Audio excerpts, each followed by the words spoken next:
نحمده ونصلي على رسوله الكريم اما بعد فاعوذ بالله من الشیطان الرجیم بسم اللہ الرحمن الرحیم۔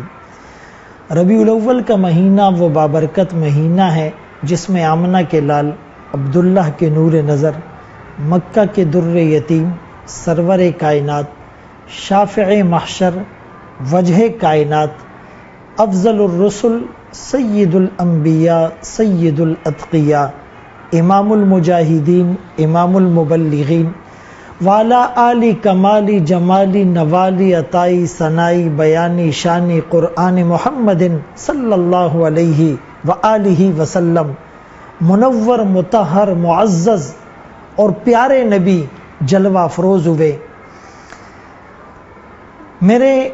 نبی کی شان اور سیرت بہت وسیع ہے، اس کا احاطہ کرنا کسی کے بس میں نہیں۔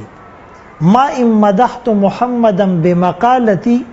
ولکن مدحت مقالتی محمد صلی اللہ علیہ وسلم۔ میں اپنے نبی کی شان مدح یوں بیان نہیں کرتا کہ اس سے میرے نبی کی شان میں کچھ مزید اضافہ ہو، وہ تو پہلے سے بڑی ہوئی ہے۔ ورفعنا لک ذکرک کا ٹائٹل ملا ہوا ہے، جہاں کے سارے کمالات ایک تجھ میں ہیں، تیرے کمال کسی میں نہیں پر دو چار۔ رحمت للعالمین ہونا وہ تو پوری دنیا کے سامنے اظہر من الشمس ہے۔ فتح مکہ کا موقع ہو کہ جہاں پر جانی دشمن اور اپنی پوری صلاحیتوں کو آپ کے خلاف استعمال کرنے والے آج سر جھکائیں، سرنگوں ہیں، اس موقع پر آپ صلی اللہ علیہ وسلم نے کیا فرمایا؟ لا تثریب علیکم اليوم، آج تم پر کوئی ملامت نہیں۔ یوسف علیہ السلام نے اگر اپنے بھائیوں کو معاف کیا تھا تو محمد الرسول اللہ صلی اللہ علیہ وسلم اپنے جانی دشمنوں کو معاف کر رہے ہیں۔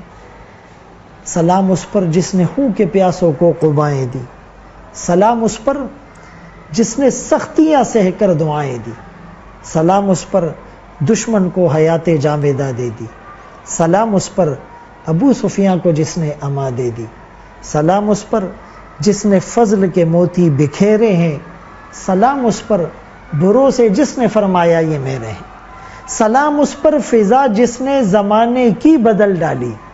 سلام اس پر جس نے کفر کی قوت کو چل ڈالی، سلام آمنہ کے لال اے محبوب سبحانی، سلام فخر موجودات، فخر نوع انسانی۔ اعلان کیا کیا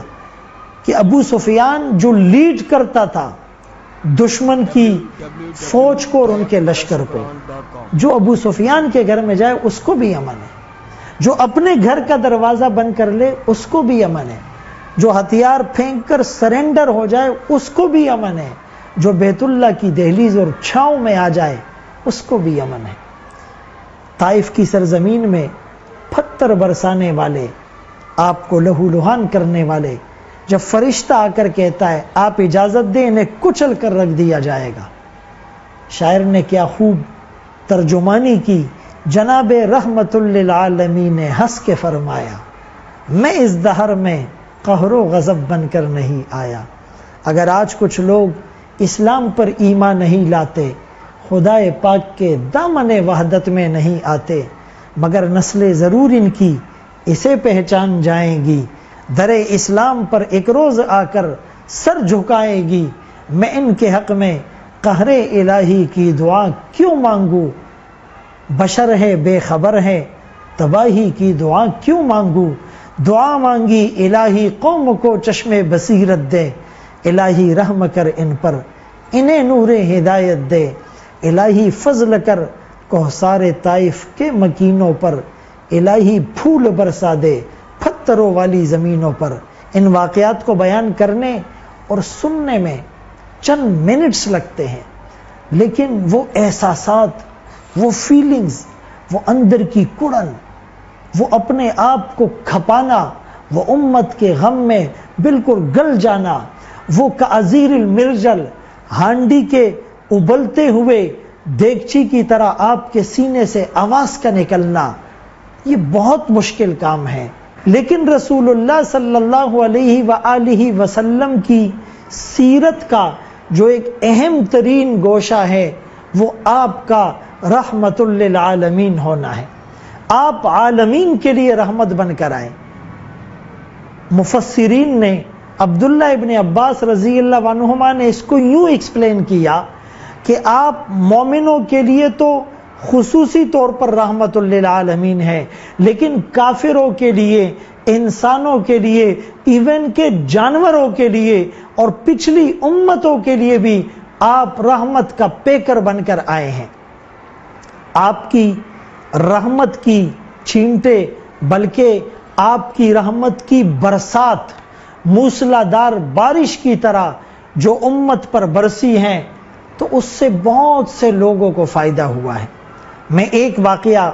کوٹ کرنا چاہوں گا، لیکن تمہیداً یہ عرض کرتا چلوں کہ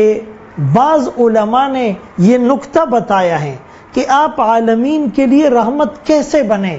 اسی لیے کہ یہ پوری جو کائنات تھی یہ فطرت کے مطابق اللہ نے اسے ڈیزائن کیا ہے، لیکن مشرکوں نے،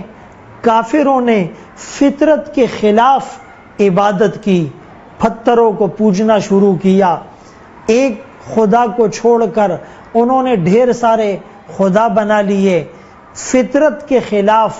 اور شریعت کے خلاف انہوں نے اعمال کیے ہیں۔ تو رسول اللہ صلی اللہ علیہ وسلم نے جو اسلام کا ایک نظام دیا ہے وہ بالکل دین فطرت ہے۔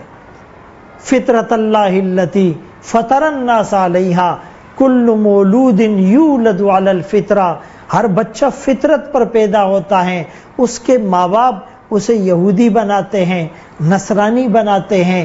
مجوسی بناتے ہیں، وہ ماحول سے متاثر ہو کر اس سانچے میں ڈھل جاتا ہے۔ کوئی یہودی اپنے بچوں کو پیدا ہونے کے بعد زرد پانی سے نہلاتا ہے، عیسائی اپنے بچوں کو اس زرد پانی میں غوطے لگوا کر کہتے تھے، اس پر یہودیت کا رنگ، عیسائیت کا رنگ چڑھ گیا۔ قرآن کریم نے کہا صبغۃ اللہ ومن احسن من اللہ صبغہ، ارے رنگ تو اللہ کا ہے، اللہ کی توحید اور وحدانیت کا ہے، محمد الرسول اللہ صلی اللہ علیہ وسلم کی رسالت، نبوت اور خاتم النبیین ہونے کا ہے، اور اللہ سے بہتر رنگ کس کا ہو سکتا ہے؟ تو یہ جو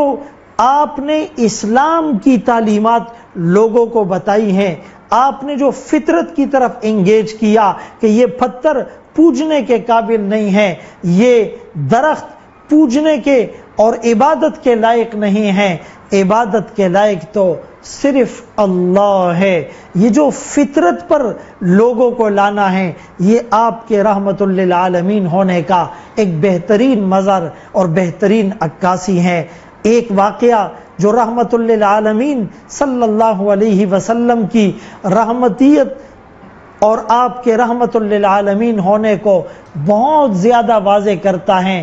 ثمامہ بن اسال رضی اللہ عنہ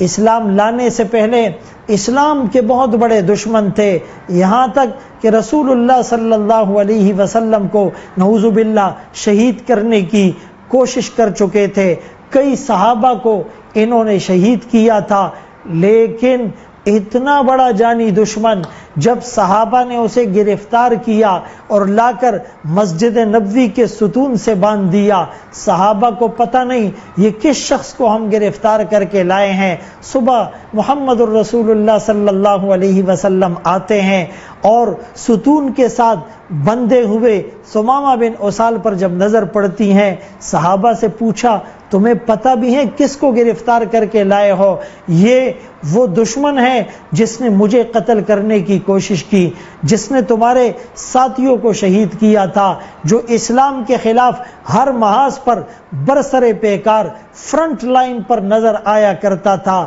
آج یہ ہمارے پاس آیا ہے، لیکن میں تو رحمت للعالمین بن کر آیا ہوں، اسی لیے اس کے کھانے کا خوب خیال رکھا جائے، اس کی رسیاں ڈھیلی کر دی جائے، اور میری اونٹنی کا دودھ لا کر اس دشمن کو پلایا جائے۔ اللہ اکبر کبیرہ۔ چشم فلک نے وہ نظارے نہیں دیکھے۔ ابو الکلام آزاد رحمت اللہ علیہ نے لکھا مظلومی میں صبر، مقابلے میں عزم، معاملات میں راست بازی، طاقت و اختیار کے باوجود عفو درگزر انسانیت کے وہ نوادر ہیں جو کسی ایک میں یوں جمع نہیں ہوئے جیسے محمد الرسول اللہ صلی اللہ علیہ وآلہ وسلم میں جمع ہوئے۔ رات گزر گئی، اگلے دن آ کر آقا نے پوچھا ثمامہ ما عندک، کیا ارادہ ہے، کیا منصوبے ہیں؟ کہنے لگے کہ اگر آپ مجھے آزاد کریں گے تو ایک قدردان پر آپ احسان کریں گے، اگر آپ مجھے فدیہ لے کر رہا کر دیں گے تو آپ کو بہت سارا مال مل جائے گا، اگر آپ مجھے قتل کریں گے تو ایک بڑے سردار کو قتل کرنے سے آپ کا چرچا، آپ کی خوب واہ واہ ہوگی۔ اللہ کے رسول صلی اللہ علیہ وسلم چلے گئے۔ دوسرے دن آ کر پوچھا ما عندک یا ثمامہ، تمہارا کیا ارادہ ہے؟ پھر وہی 3 آپشن، 3 جواب۔ تیسرے دن آ کر پھر آپ نے پوچھا، پھر اس نے وہی جواب دہرائے۔ آپ نے فرمایا اس کو آزاد کر دو۔ ثمامہ کو آزاد کیا جاتا ہے۔ قریب جا کر ایک باغ ہے، ایک نخلستان ہے، وہاں پر پانی کا چشمہ ہے، وہ وہاں پر اچھی طرح غسل کرتا ہے، اور غسل کرنے کے بعد واپس آ کر اللہ کے رسول صلی اللہ علیہ وسلم کے سامنے زانوئے تلمس دے کر کے بیٹھتا ہے اور اشہد ان لا الہ الا اللہ اشہد ان محمدن عبدہ ورسولہ کی صدا لگاتا ہے۔ میں مسلمان ہو گیا، میں نے کلمہ پڑھ لیا۔ پہلے میرے نزدیک مبغوث ترین انسان نعوذ باللہ آپ تھے، آج آپ محبوب ترین بن چکے ہیں۔ میں نے آپ کے صحابہ کو شہید کیا ہے، لیکن اس کی تلافی کے لیے میں اس سے دگنے کافروں کو واصل جہنم کروں گا۔ آج میں آپ کا غلام بن کر، آپ کے اخلاق سے متاثر ہو کر، آپ کے رحمت للعالمین کے اس منظر کو دیکھ کر میں مسلمان ہو رہا ہوں۔ چشم فلک نے وہ نظارے اس سے پہلے نہیں دیکھے، اس کے بعد نہیں دیکھ سکے گا کہ اتنا بڑا دشمن آپ کے اخلاق اور کردار،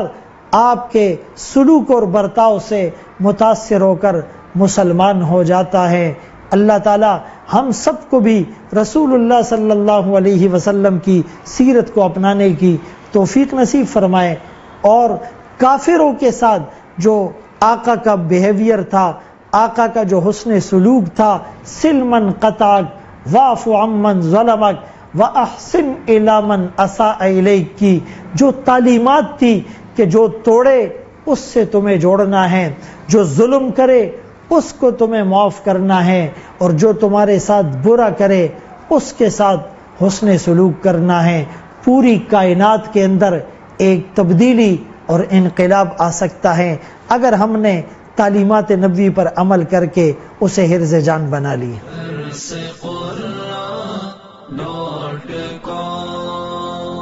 www.darsequran.com